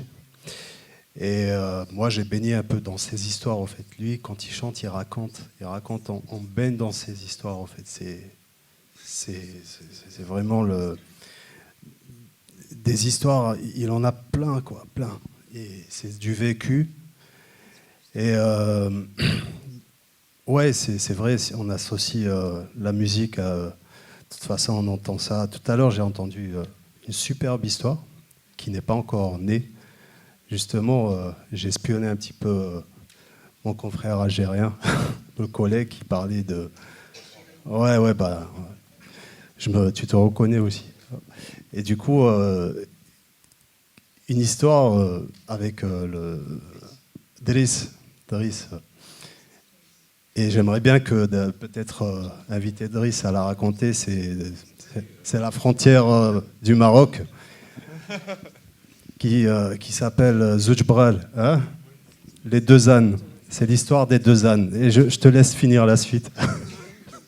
Merci, je suis très, très heureux d'être là et de vous écouter. Merci. Non, mais je plaisantais avec Chauki parce que... Ne te lève jamais pour un Marocain, qu'est-ce que tu fais? Il est parti, t'as laissé la place. Non, je plaisantais avec Chauki parce que un des postes frontières qui sépare le Maroc de l'Algérie... Une frontière qui est fermée encore. Une frontière fermée depuis 1994. C'est la plus longue frontière fermée depuis le plus de temps. Voilà. Oui, c'est un record. Et aujourd'hui, l'un des murs les plus longs longeant une frontière qu'il y a dans la région. En fait, il y a un poste frontière qui s'appelle les Deux Mulets. Et en fait, on s'est dit que ce serait bien qu'on fasse un happening, que chacun de son côté ramène 50 mulets et qu'on fasse traverser les mulets puisque les hommes ne peuvent pas traverser. Enfin, c'est une autre manière un peu de faire de l'humour. Une autre manière de faire de l'humour, c'est de dire que le Maghreb n'existe qu'à Marseille. Merci. Ouais. On a eu, en fait, cette idée, il ne l'a pas précisé, il y a 10 minutes. C'était une très bonne idée. Bon, Driss, en tant que Marocain, il a commencé par 500 mulets. J'ai été plus raisonnable, j'ai dit 50, grâce à notre ami Fabre, Thierry Fabre, qui a dit, bon, allons-y doucement, il y a de l'argent, mais pas autant. En gros, c'est ça. Mais ce qu'il a oublié de dire, c'est que, en fait, comme je disais, c'est une des frontières les plus longues fermées depuis le plus de temps. C'est ça le record, en fait. C'est la frontière La plus longue fermée depuis, parce qu'il y en a d'autres, hein, mais la plus longue depuis le plus de temps, c'est l'Algérie et le Maroc. Et en fait, les ânes ou les mulets traversent la frontière pour des raisons de contrebande. Bon, on leur vend de l'essence, ils nous vendent de la drogue. Vous connaissez l'histoire entre l'Algérie et le Maroc. Et donc, on voulait faire un happening en disant que si les êtres humains ne peuvent pas passer, les mulets peuvent passer. Pourquoi je reviens sur cette histoire? Parce qu'on parle beaucoup de Méditerranée. Et j'aimerais parler d'un drame qui est devenu d'une banalité terrifiante. Cette année, on va arriver, on est déjà à 4000, hein, on va arriver au chiffre de, je pense, 5000 morts, migrants en Méditerranée. Et ça, c'est un chiffre qui n'est jamais arrivé. Ni pendant la Première Guerre mondiale, ni pendant la Deuxième, ni il y a 3000 ans, pendant les guerres entre l'Empire romain et Carthage. Ça n'est jamais arrivé. Pour vous donner une idée du chiffre, c'est 30 fois plus que l'année dernière. C'est 60 fois plus qu'il y a 2 ans. Et donc, bon, François a parlé un peu, les destructions des ponts, on va dire, civilisationnels, comme la Libye et la Syrie, a évidemment engendré un phénomène migratoire sans précédent. Aujourd'hui, on va arriver, je veux dire, à 5000 morts, mais c'est des morts qui meurent dans une mer étroite. C'est pas l'océan Pacifique, c'est pas l'Atlantique, c'est une mer, je rappelle, dont toute la superficie, c'est-à-dire de Gibraltar au détroit des Dardanelles et à Suez, fait à peu près 2,5 millions de kilomètres carrés. C'est rien, hein, je le disais tout à l'heure, c'est à peu près l'équivalent de l'Algérie en superficie. Que 5000 personnes meurent en la traversant, non seulement c'est terrible, mais ça fait plus la une des journaux. Et c'est devenu tellement banal que même le fait que ce soit banal a été banalisé. Je ne vais pas faire de la politique en disant il faut accueillir tel peuple ou je ne sais pas quoi, qui a créé les guerres en Libye, en Syrie. Je ne vais pas le faire, sauf si vous insistez. Mais le fait est que même les marins, c'est-à-dire qu'ils soient marseillais, espagnols, algériens, égyptiens, italiens, les marins qui ont par définition cette conscience de l'horizon lointain, c'est-à-dire que quelqu'un qui se noie, on le repêche. Ça, c'est un truc qui se passe, y compris dans le désert, dans le Sahara. Quelqu'un qui est perdu dans le désert, je veux dire, il n'y a pas de calcul à faire. Il est perdu dans le désert, on va l'aider. Si sa voiture est en panne, on le récupère. S'il a soif, on lui donne de l'eau. Il y a une analogie que j'utilise souvent entre le désert et la mer. C'est à peu près la même chose. Il y a des codes qui sont propres à ces deux espaces. Un homme en détresse jamais ne se laisse. Et enfin, il y a d'autres codes dont on pourra en parler plus tard. Mais le fait aujourd'hui qu'il y ait des marins qui sont, je répète, la définition même du nomade aquatique qui ne laissera jamais quelqu'un tomber dans l'eau, aujourd'hui ont des ordres de laisser les migrants se noyer. Franchement, on est arrivé à un stade de cynisme. Je crois que jamais la Méditerranée et peut-être les autres espaces ne sont arrivés. Vraiment, c'est terrible. Je voulais en parler parce que peut-être que l'année prochaine, ce sera 10 000, on ne sait pas après.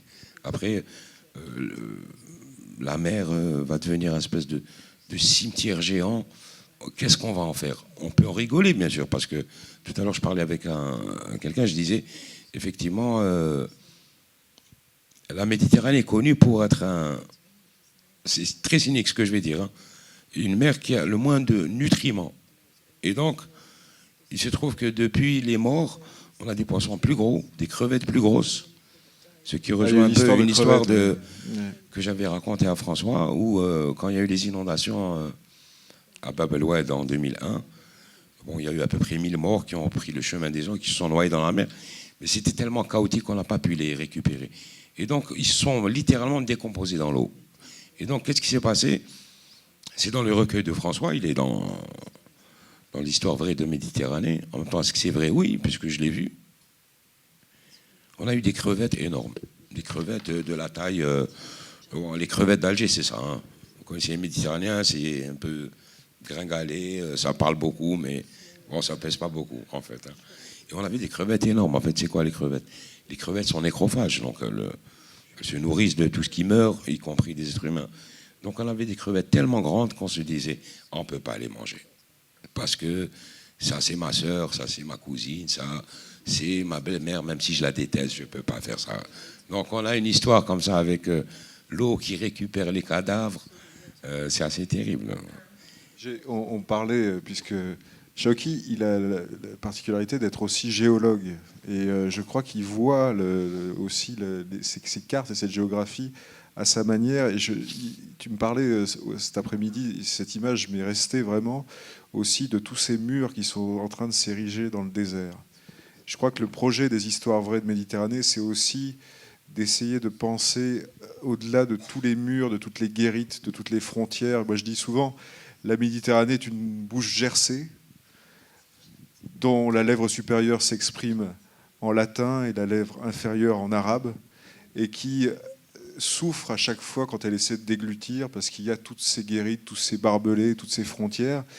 Et tu me parlais aujourd'hui de ce qui est en train de se passer sur les frontières en Tunisie, entre la Tunisie et la Libye, entre la Tunisie et l'Algérie, tous ces murs, double murs, triple murs qui sont en train de s'ériger. Il faut quand même imaginer l'image absurde que ça peut être. Il y a une nouvelle mode, murs en fait, de plus de 10 mètres dans le désert. Des murs de 1000 km en plein désert. Bon, il y avait le mur marocain. Avec c'est pas un mur, il y en a 6, c'est une série de murs. Aujourd'hui, ils sont en train de construire un mur au sud de la Tunisie pour empêcher officiellement le Daesh, mais bon, tout ce qui n'est pas contrôlable de rentrer. Donc, on est arrivé à ces absurdités, comme d'ailleurs à Jérusalem, où on a construit un mur. Il y a eu même des blagues à ce sujet, même si les rois mages devaient revenir, ils seraient arrêtés par un mur. Donc, il y a une espèce d'absurdité totale qui fait qu'on construit des murs en plein désert. Et donc, je pense, franchement, c'est de l'anticipation, qu'il va arriver peut-être un jour, on va construire des murs dans la mer, en plein désert, en pleine Méditerranée. Cela dit, je dois corriger quelque chose. On a l'impression qu'on est des transnationaux.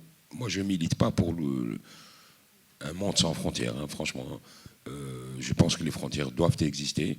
Après, elles doivent être perméables. On peut passer avec un papier d'identité.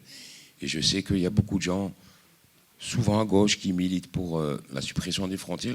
Je ne suis pas à droite, mais je pense que c'est une bonne idée. Je sais que, par exemple, l'Europe a beaucoup souffert du nationalisme, c'est-à-dire les États contre les États. Il y a eu la Première Guerre mondiale, la Deuxième Guerre mondiale. Mais moi, en tant qu'Algérien, le nationalisme nous a octroyé l'indépendance. C'est-à-dire que c'est grâce au nationalisme, qui pour moi n'est pas péjoratif, qu'on a eu l'indépendance. Sinon, on serait encore sous le coup de la colonisation française. Donc je comprends les Européens qui veulent détruire les frontières, pas ça crée des guerres, mais le transnationalisme qui veut qu'il n'y ait plus de frontières, un peu comme l'Europe, aujourd'hui, une espèce de mondialisme où il n'y a pas de frontières, je ne suis pas forcément d'accord. Après, bon, il faut des frontières, mais il faut que ce soit des frontières poreuses, qu'on puisse passer rapidement sur une simple formalité administrative.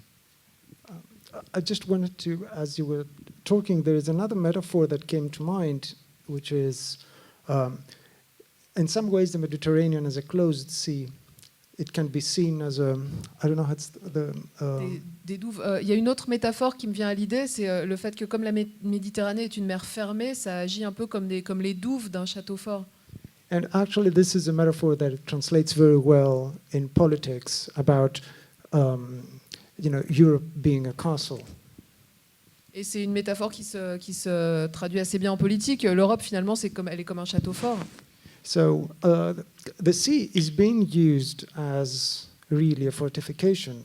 What is important for us to understand is that there is, I don't want to say that there is a war, but there is a collapse of the castle from the inside. Et donc la mer, c'est comme si la mer était utilisée comme une fortification finalement. Et donc ce qu'il faut qu'on comprenne, c'est que il y a non pas vraiment une guerre, mais c'est comme si le château était en train de s'écrouler de l'intérieur. And we can see that in the way that contemporary politics has been played out from the UK to Central Europe to Hungary to the way that the Balkan corridor has been closed. So we see the paradigm of Europe being disintegrated. Et donc actuellement, on voit des événements dans la politique contemporaine, par exemple ce qui se passe au Royaume-Uni ou en Hongrie, et le fait que on voit ce paradigme qui est en train de se dérouler en Europe. But sorry, I'm not sure about this. There's more people that cross borders on Earth than on sea. Oui, il y a plus de gens qui passent des frontières sur la mer que sur la terre. Sur la Voilà. terre, des frontières terrestres que des frontières And maritimes. they're passing, you're saying. Yeah, on Earth. On Earth. You know, you were saying that Europe is like a castle with a sea border. For a lot of people, it's been seen like I that. think it's a wrong idea because there's more people that cross borders. Pardon, parle en anglais. Je suis pas d'accord avec l'idée que l'Europe Il y a plus serait de un gens château qui fort partent- entouré d'eau. Il y a Qui plus de passent gens en Europe par terre que par mer, en fait. Par justement les Balkans dont il parlait. Et c'est pour ça qu'aujourd'hui, le point sensible, c'est de mettre des frontières là-bas. Pas sur la mer, qui est déjà une frontière naturelle. Moi, je voudrais juste rebondir sur la question de la frontière. Il y a Georg Simmel, un sociologue allemand, qui dit que la frontière, l'image du pont et de la porte, c'est ce qui permet aussi de reconnaître l'autre. Donc la frontière, c'est pas forcément quelque chose de clos, et c'est nécessaire dans les Je sociétés. trouve que c'est à positif différentes ce que je échelles. disais. Hein. Il Donc faut des l'idée- frontières. L'idée mais d'un ouvertes. monde utopique qui serait complètement ouvert, sans frontières, moi non plus, j'y crois pas. Mais et donc, c'est important de se reconnaître, c'est important de voir aussi des différences. Il y a des choses qu'on partage entre sociétés européennes ou sociétés méditerranéennes et des choses qui font des différences. Et c'est normal, c'est la vie. Mais du coup, un projet humaniste, c'est considérer la frontière comme un lieu de reconnaissance et un lieu d'échange. Parce que la frontière, la porte ou le pont, c'était le lieu du marché au Moyen-Âge, c'était un lieu d'échange. Il faut que cette c'est vrai porte qu'aujourd'hui- continue à exister. Tout à fait. Après, bon, est-ce qu'il faut la durcir ou l'assouplir? Je pense que le débat est là. Ça, Mais bien sûr. Si on rester revient- dans l'angélisme en disant oui, il faut un Ouais. monde sans frontières, je pense que c'est une Non, mais- utopie. mais par Non contre- seulement c'est une utopie, mais c'est on va dire sans rentrer dans les thèses des complotistes, c'est un objectif qui fait que, en fait, on veut pouvoir faire traverser des frontières à un carton de chaussettes, mais pas aux êtres humains. Parce que le carton de chaussettes, il va nous rapporter de l'argent. Donc il peut faire Pékin, on va dire Alger, Marseille, New York, rapidement. Ouais, Ça, mais si on revient à notre projet, voilà, le projet l'objectif est là. qui est de Notre raconter objectif les n'est histoires pas les des- chaussettes, on est des bien gens. d'accord. Hein. Je pense, C'est les êtres humains. je pense que quand même, notre vocation, c'est d'être au service des histoires des individus. Et je pense que l'échelle artistique est aussi une échelle au niveau de l'individu. Et quand même, une des choses qui me semble importante à entendre, c'est qu'évidemment qu'on peut être dans le comparatisme, dans les différences et opposer, essayer de voir pourquoi les Algériens sont des êtres violents alors que les Tunisiens sont plus tolérants, alors C'est que pas les vrai. Libanais, etc., machin, etc. On peut continuer à essayer de décliner toutes nos différences, mais il me semble qu'on oublie quand même la chose qui est au milieu de la figure, qu'on a sous le nez, mais dont on ne se rend plus compte, c'est finalement à quel point on est semblable. Et moi, il me semble que ce projet de bibliothèque multimédia, de mettre en commun toutes ces histoires vraies de tous ces individus sur une plateforme de façon tout à fait horizontale, pour répondre à cette question de à qui sont les histoires, à qui elles appartiennent, eh bien, on est dans le don. La personne qui nous a confié les histoires, elle cède ses droits.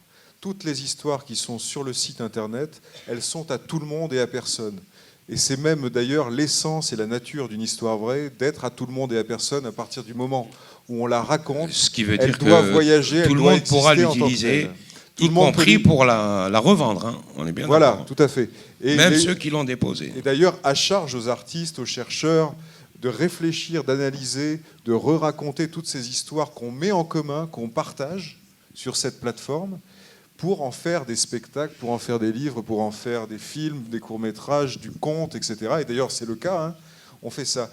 Mais moi, je ne suis pas contre, évidemment, l'idée de frontière. La frontière peut être tout à fait un endroit de création où se rencontrent les choses. Mais simplement, ce n'est pas forcément le mur, c'est aussi le pont, hein, qui serait finalement le concept de gauche du concept de droite qui serait le mur, quoi, hein. Mais finalement, ce qu'on oublie souvent, il me semble quand même, c'est à quel point on est semblable. Et c'est ce qui, moi, m'a sauté à la gueule quand j'ai fait ce tour de Méditerranée, c'est-à-dire que j'étais à Port Saïd, j'étais à Izmir, j'étais à Hébron, qui était un vrai choc quand même, hein, de voir l'occupation israélienne comme ça à Hébron. Tout le monde devrait aller à Hébron. Et en même temps, je me suis rendu compte à quel point, finalement, on avait, si on repartait de l'individu, on avait aussi ces similarités, et à quel point, tout le temps, en étant dans le comparatisme, on finissait par oublier l'évidence. Et moi, il me semble que ce projet, il est là pour remettre l'évidence en scène. On est là pour faire société ensemble. L'euro-Méditerranée, de gauche et de droite, de haut, de bas, Maghreb, Machrek, l'idée c'est d'envoyer un Oranais en Turquie, d'envoyer un Turc en Palestine, un Palestinien, je ne sais pas, en Égypte, un Libyen qu'il aille regarder Palerme et la Sicile, un Sicilien qu'il aille passer son temps, oui je dis un, mais j'ai un ou une, passer du temps dans la médina de Tanger, etc. etc. Et c'est ça qu'on doit faire, c'est-à-dire trouver des regards neufs pour essayer de penser un peu autrement, au-delà et en deçà de tout ce qui semble nous séparer. Parce que, voilà, les frontières, non, voilà, c'est des choses qui sont tellement violentes tout autour de la Méditerranée, toutes ces guérites que j'ai dû me coltiner, tous ces murs, toutes ces frontières, en particulier en Palestine, évidemment, mais on les retrouve de partout, les guérites. Elles ont chacune une petite forme différente et elles sont dans tous les pays. Eh bien, tout ça, c'est de la violence envers nous, les êtres humains, quoi. Cette espèce de singe. Et je lisais un article de Pascal Pic, qui est un anthropologue, paléontologue, qui disait finalement, qu'est-ce que c'est l'homme ? L'homme, c'est quelqu'un qui marche. C'est le premier singe migrant. C'est le premier singe qui a un parcours migratoire. C'est le premier singe qui arrête de se réfugier dans l'arbre et qui se met à marcher. Et finalement, simplement de regarder l'évidence, c'est qu'on est tous des migrants. Et nous, les migrants, on dérange ceux qui sont immobiles, peut-être. C'est pas l'inverse. En fait, les anthropologues eux-mêmes disent que l'Homo sapiens, enfin l'Homo erectus, c'était 50 km par génération. Il n'arrivait pas à rester sur place. Et donc, ce qui explique la conquête à peu près de toute l'Afrique. Et je voulais juste dire un truc à propos de cet angélisme supposé d'un monde sans frontières. En fait, la Méditerranée a joué un rôle de barrière, mais c'est pas récent, hein. Je tiens à vous rappeler que la civilisation n'est pas née en Méditerranée. Elle est née dans les fleuves, hein. C'est le Nil, c'est l'Euphrate, c'est l'Indus. La civilisation naît dans l'eau douce, jamais dans l'eau salée. L'eau salée a un pouvoir séparateur. Et c'est pour ça, je pense qu'aujourd'hui, ça fait office de frontière naturelle. On s'en offuse parce qu'on est un peu des mondialistes au bon sens du terme, parce qu'il y a un mauvais sens du terme de mondialiste. Et qu'est-ce que je veux dire ? Oui, l'eau salée, bon, même les poissons n'aiment pas ça, hein, en fait. Et si vous aimez les histoires, parce que je me pose toujours la question, moi-même étant des deux rives, je ne parle pas de Méditerranée, mais je suis souvent public, qu'est-ce que vous avez envie d'écouter ? Des histoires ou des avancées scientifiques qui vont vous faire comprendre que... je vais vous raconter une histoire. Il y a 3 jours, j'ai lu la dernière étude sur la Méditerranée. Est-ce que vous savez que la Méditerranée s'est remplie en quelques mois, 3 mois. En fait, il y a eu une faille sismique du côté de Gibraltar, il y a à peu près 6 millions d'années, donc on est au Miocène. Je vous rappelle que je suis géologue. Et donc, la Méditerranée, c'était une vallée. En fait, il n'y avait pas d'eau. Donc, bon, quand il pleuvait, il y avait un peu d'eau, mais c'est comme un fleuve, hein. On traverse le fleuve et Marseille, Alger, Beyrouth, en fait, c'était le même continent. Et en fait, il y a eu une autre secousse sismique d'importance qui a fait que les eaux de l'Atlantique sont rentrées dans la Méditerranée. Elle s'est remplie, si je me rappelle bien, à la vitesse de 100 millions de mètres cubes par heure, c'est-à-dire 1000 fois le débit du fleuve d'Amazonie. Et donc, la Méditerranée, on a l'impression que c'est très vieux, elle s'est remplie en 6 mois. C'est une vraie histoire. Est-ce que, on va passer la parole au public, est-ce que vous voulez réagir, poser des questions? On a été totalement brouillon et confus et on a digressé, mais ça fait partie, je pense, de la manière de raconter le monde aussi aujourd'hui. Donc voilà, on va pas... J'en profite pour dire que aussi on a ce projet que je trouve magnifique, parce que je vois Claire là, Claire Castan, qui a été à l'origine en fait de l'association. On a créé ça ensemble au début.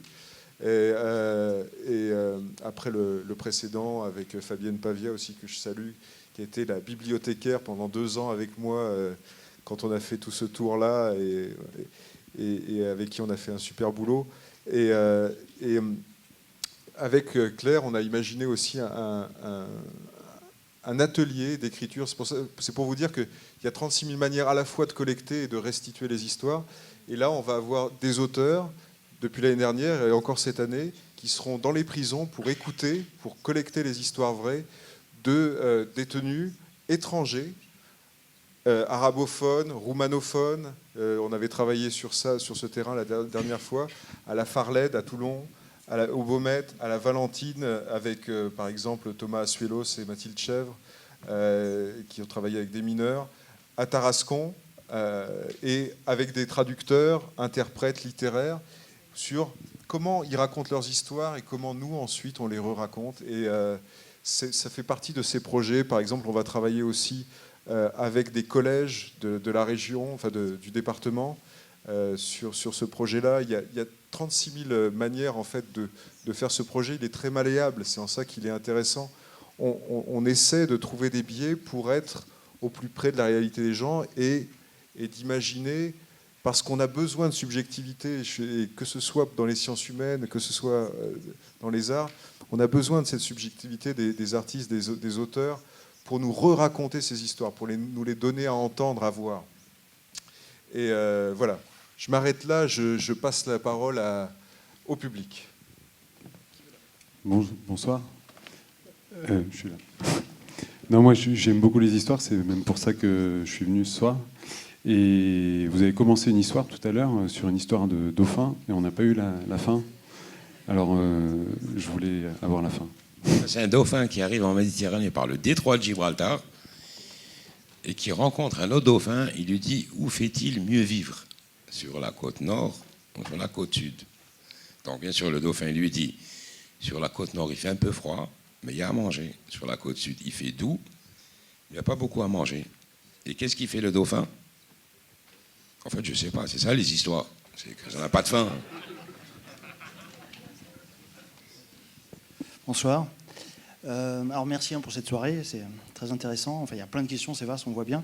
Alors moi, j'avais commencé à me poser la question, et puis François, tu as commencé à y répondre. C'était justement sur, finalement, vous aviez ouvert la question sur à qui appartiennent ces histoires vraies.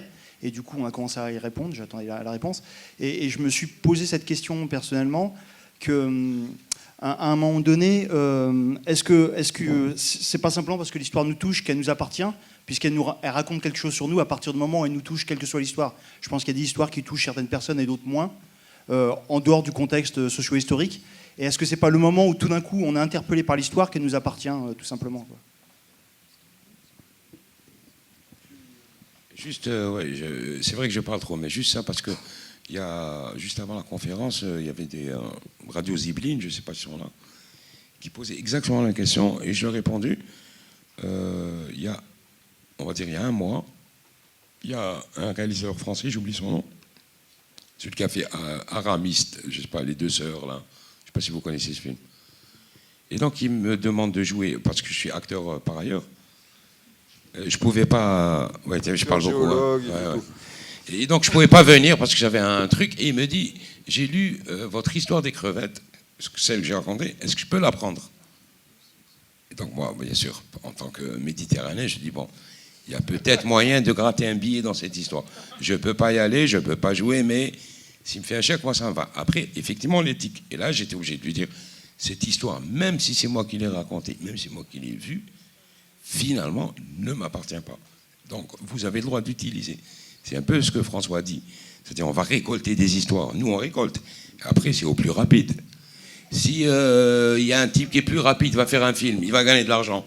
Eh bien, comme on dit, ça veut dire Après, c'est le plus rapide, mais ça appartient vraiment à tout le monde. Il y a, par exemple un dramaturge, un metteur en scène lyonnais qui m'a appelé un jour en me demandant l'autorisation d'utiliser ces histoires pour faire une pièce de théâtre. Je lui ai dit, mais ne me demande pas l'autorisation, elles sont libres de droit, elles sont à toi, ces histoires. Et comme tu disais, je pense que l'histoire, elle n'appartient pas. Je pense qu'il y a pas, c'est justement parce qu'une histoire, par essence, voyage, et elle devient, par exemple, quelque chose. Et quand je commence le livre en disant, ces histoires, ce sont les miennes, alors que finalement, toutes ces histoires, elles m'ont été confiées, et il y a environ 150 histoires dans ce livre, je dis ce sont les miennes parce que finalement elles existent pour moi, elles sont rentrées dans ma mythologie personnelle. Elles sont devenues miennes et elles me font exister en tant qu'individu parce que l'individu, c'est pas juste le jeu qui agit, mais c'est tous les autres qui font le jeu.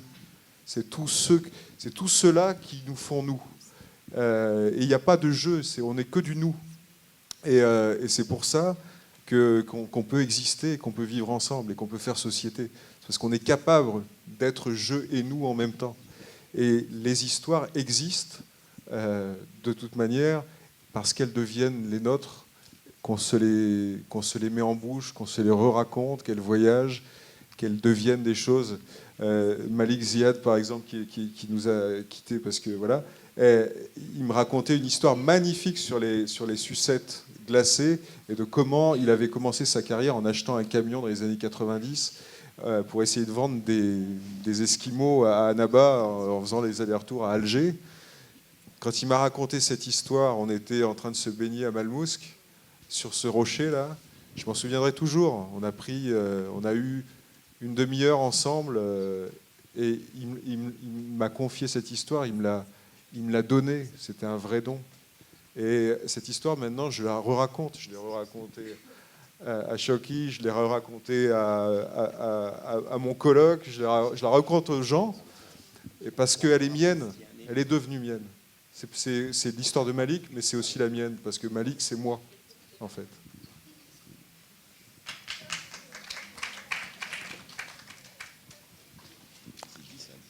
Moi, j'avais une double question. Enfin, je vais la poser en deux temps. La première question concernait la langue. Quand l'écrivain grec, que je suis désolée, j'ai pas retenu votre nom. Christos Chrysopoulos. Voilà, a recueilli des histoires marseillaises. Il a eu affaire, donc lui, apparemment, parle pas français. Je voudrais savoir, où toi, François, quand tu t'es retrouvé partout, est-ce que c'est pas un peu problématique ou plus difficile de recueillir des histoires de gens qui parlent pas la même langue? Et première question. Après, je pose la deuxième. Well, I can speak for myself. Well, it's a two-phase thing. The fact that I was here was an opportunity for the stories to get collected and the stories are recorded. Bon, je parle pour ce qui me concerne. C'est en fait une question qui a deux aspects. D'abord, sorry, can you say that again? I said it's a two-phase thing. Oui, At first, I was here, and because of my presence, stories were told and they were recorded. Oui, donc parce que j'étais là, c'est le fait que j'étais là qui a fait que les histoires étaient racontées et qu'elles ont été enregistrées.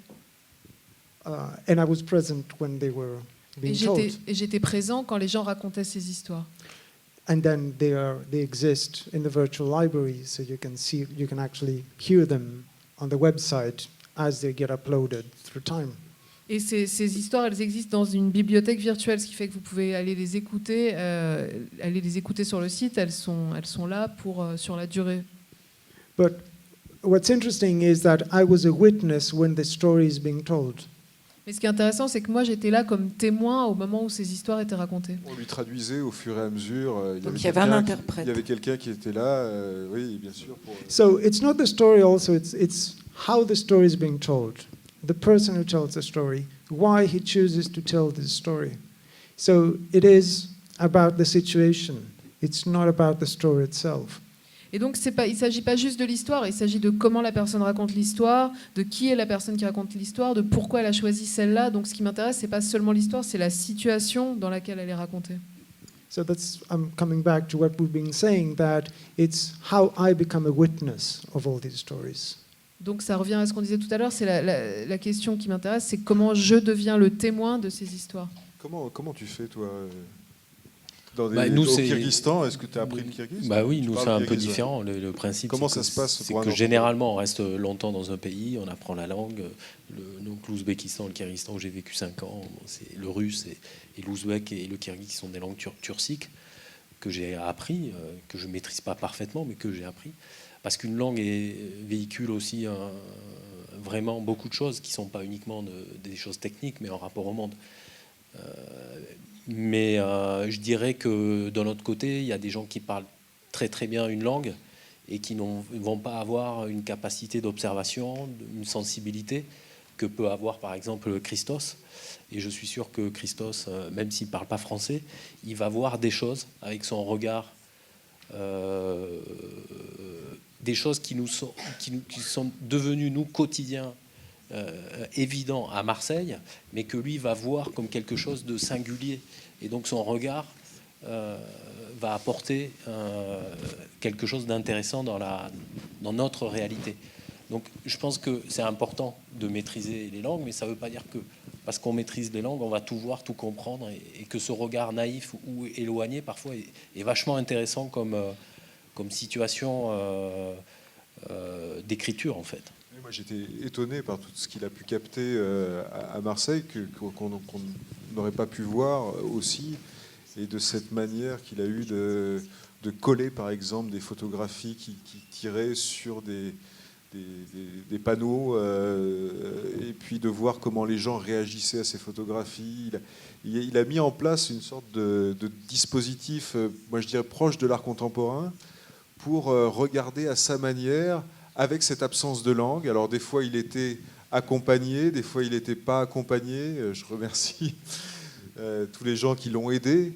Moi de la même manière, quand j'étais tout autour de cette Méditerranée, il se trouve que je parle français, anglais, espagnol, mais je ne parle pas l'arabe par exemple, je ne parle pas le turc, je ne parle pas hébreu, je parle pas... Et j'ai pas pu... Voilà. Mais moi je tenais, alors avec ce défaut-là, je tenais aussi par contre à ne pas avoir de fixeur ou de traducteur avec moi. Je préférais être tout seul et me faire aider par la population en fait. Parce que je trouvais toujours quelqu'un qui me parlait à peu près une langue que j'arrivais à comprendre. Et c'était aussi une manière d'être avec les gens qu'ils m'aident en fait dans le processus. Et de la même manière, par exemple, avec le site internet, on a imaginé avec Bouchra qui s'occupe du site, avec l'association, on a imaginé qu'il puisse y avoir, et avec Urban Prod avec qui on va travailler pour développer le site, qu'il puisse y avoir par exemple des histoires vraies et puis des gens qui vont bénévolement, parce qu'ils ont plaisir, parce qu'ils aiment l'histoire, la traduire dans leur langue et la passer et la faire voyager dans les pays qui seront de telle et telle langue. Et je crois que la traduction, le fait de ne pas connaître une langue, ça peut être aussi une manière de dire voilà, je suis un peu démuni, et aidez-moi, essayons de voir comment on travaille ensemble.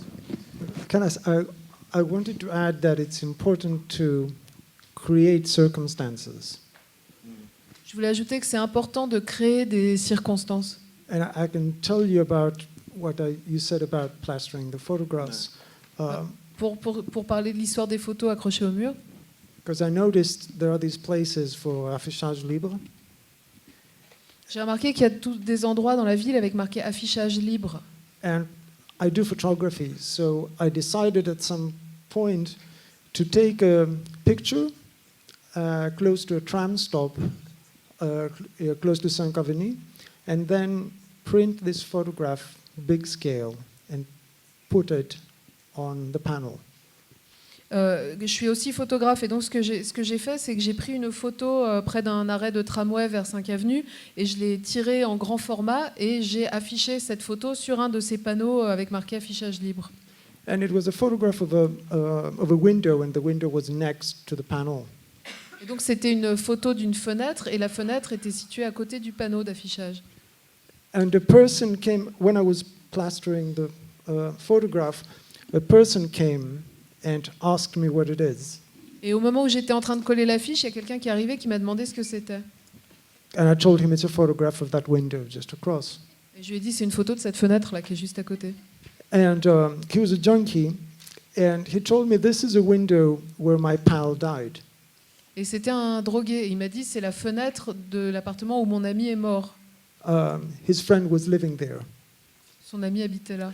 And he said, because of that, I will make my best that no one vandalizes this photograph. Et donc il m'a dit, donc, puisque c'est comme ça, je vais faire de mon mieux pour que personne n'abîme, ne vandalise cette photo. He was sitting on a bench on the tram stop. Et donc il était assis sur un banc dans l'arrêt de tramway. And I had a second copy of that photograph. So I gave it to him as a gift. Et j'avais une deuxième copie de cette photo, donc je lui ai donné en cadeau. And for me, this exchange is a story in itself. Et pour moi, cet échange, rien que cet échange, déjà en soi, c'est une histoire. So it's about creating a circumstance where an exchange happens with people. Donc l'important, c'est de créer des circonstances où un échange va pouvoir se passer avec les gens.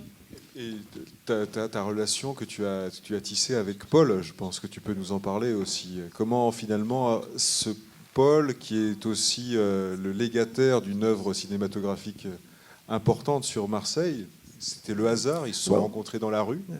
But wait a minute, because I wanted to. This is like an ethical thing. He's not present, and because he's not present, if he was, I would have asked him to tell the story of how we met. But he's not, and in that sense, I feel that I will have to respect his own will of whether he wants this to be recorded in this situation where I am telling the story and there is a video that's been taken. This doesn't mean that I can't write about it. I can write about it, and I asked him to do that. But it's... Alors ce personnage Paul, c'est une question éthique justement. Il est pas avec nous ce soir, et donc je ne peux pas raconter l'histoire de la manière dont nous nous sommes rencontrés en son absence, par respect pour sa volonté à lui. Comme l'histoire est enregistrée, c'est une histoire que je raconterai par écrit, mais que je ne veux pas raconter en son absence.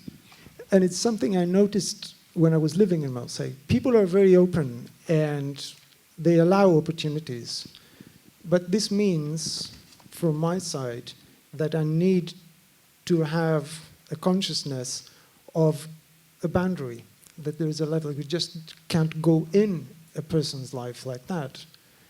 You have to respect the space that he gives you, and then there is trust that allows you to move further. Et c'est quelque chose que j'ai remarqué à Marseille, les gens sont très ouverts et vous laissent beaucoup d'opportunités de venir à eux, mais du coup j'ai pris une conscience très forte de la nécessité de créer des limites du point jusqu'auquel on peut aller entrer dans la vie de quelqu'un. Je pense qu'il est important de respecter l'espace privé des gens et de fixer des limites aussi. Pardon, je voulais juste faire une petite remarque. Une dernière question après. Okay, par rapport aux gens qui parlent de langue et de la difficulté de transcrire les langues. En fait, on s'en rend pas compte ici, mais pendant qu'on parle avec des interprètes, des micros et un système acoustique qui doit coûter très cher, pendant qu'on parle, il y a 2 jeunes femmes qui sont en train de traduire tout ce qu'on dit à une dizaine de sourds-muets qui sont là et qui n'ont pas besoin ni de paroles, ni de micro, ni d'enceinte, ni d'ampli. Et ils se comprennent très bien.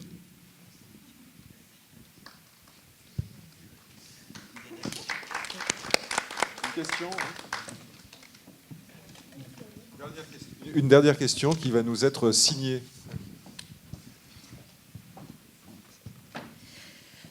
Bonsoir à tous. Donc, je suis ravie de voir les interprètes. Merci à tous. Je découvre plein de choses de votre univers. Vous parliez tout à l'heure des histoires. Est-ce qu'elles sont vraies sur la forme écrite et sur une version BD? Mais je me dis qu'autour de la Méditerranée, le corps a toute sa place. Donc pourquoi pas d'histoire en vidéo, de témoignages en vidéo qui existent, des personnes sourdes en langue des signes. Alors effectivement, c'est notre langue, c'est visuel, et je pense que ça peut être aussi riche pour les personnes qui ne connaissent pas la langue des signes, et y compris des sourds dans tous les pays, avec des langues des signes propres à chaque pays. Très souvent, on pense que la langue des signes est internationale. Or, pas du tout. Chaque pays a sa propre langue des signes. Donc là, on est en LSF, langue des signes française, langue des signes marocaine, italienne, tunisienne, etc. Donc effectivement, on a une base fondamentale, mais des richesses de langues différentes. Et j'ai besoin d'avoir cette trace-là de notre histoire, que chaque individu, que chaque personne puisse être traduit, compris en langue des signes, avec toute la finesse et la richesse de notre langue. Vous disiez tout à l'heure, par exemple, de cette expérience en Inde, de la difficulté d'être à la place d'eux.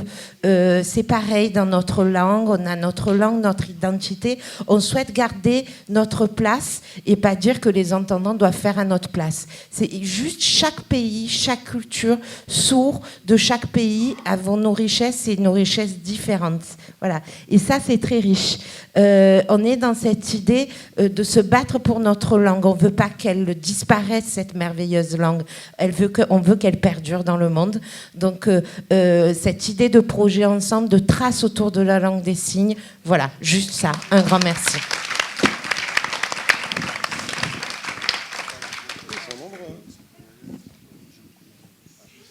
Simplement pour répondre, évidemment que la vidéo et le corps doivent être présents, et c'est pour ça qu'on va travailler avec la communauté sourde de Marseille, de la grande métropole, avec la documentariste, anthropologue Laura Taubman, pour faire ces séries de vidéos YouTube qui vont être finalement à chaque fois une histoire vraie, signée, et traduite dans toutes les langues de la Méditerranée, sous-titrée dans toutes les langues de la Méditerranée, pour que les gens puissent découvrir à travers cette magnifique langue très expressive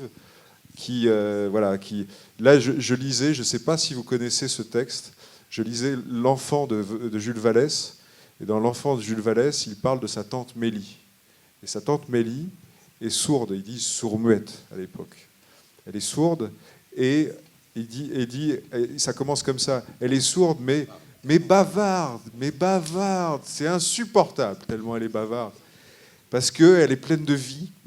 C'est une dentelière, lui il vient du Puy-en-Velay, et il raconte à quel point il faut qu'il se concentre sur tout ce qu'elle exprime, que ça demande une activité et un intérêt accru en fait pour entendre, pour écouter sa tante Mélie, et à quel point elle est d'autant plus fascinante pour lui par rapport à ses autres tantes. C'est un petit texte magnifique que j'enverrai d'ailleurs à Fabienne et à Aude, dont on a parlé tout à l'heure, et que je vous ferai passer.